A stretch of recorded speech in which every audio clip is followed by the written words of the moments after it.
निर्मलभाषितशोभितलिङ्गम्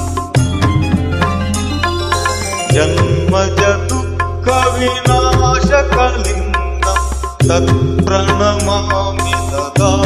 शिवलिङ्गम् देवमुनिप्रवरार्चितलिङ्गं कामदहन करुणाकरलिङ्गम् रावणदर्पविनाशकलिङ्गं तत्प्रणमामि सदा शिवलिङ्गम्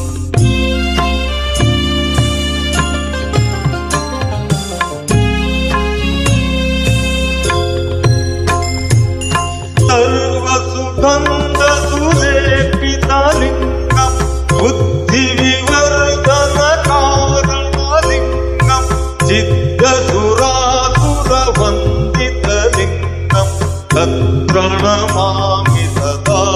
शिवलिङ्गं कनकमहामणिभूषितलिङ्गं फणिपतिवेष्टितशोभितलिङ्गम् दक्षसुयज्ञविनाशनलिङ्गं तत्प्रणमामि सदा शिवलिङ्गम्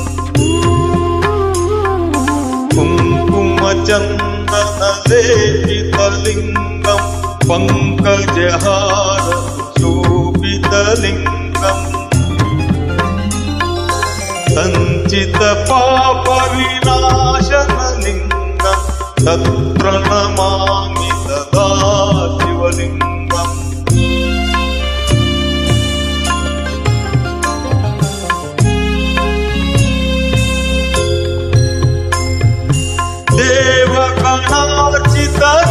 देवगणार्चितसेवितलिङ्गं भावैर्भक्तिभिरेव च लिङ्गं दिनकरकोटिप्रभाकरलिङ्गं तत्प्रणमामि सदा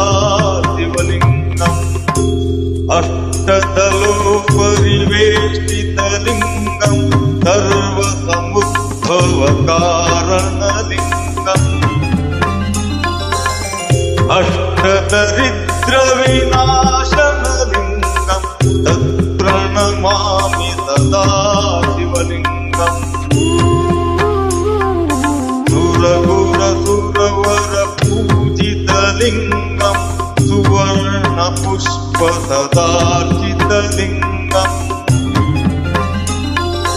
परमपद्मप्रभात्मकलिङ्गं तत्प्रणमामि सदा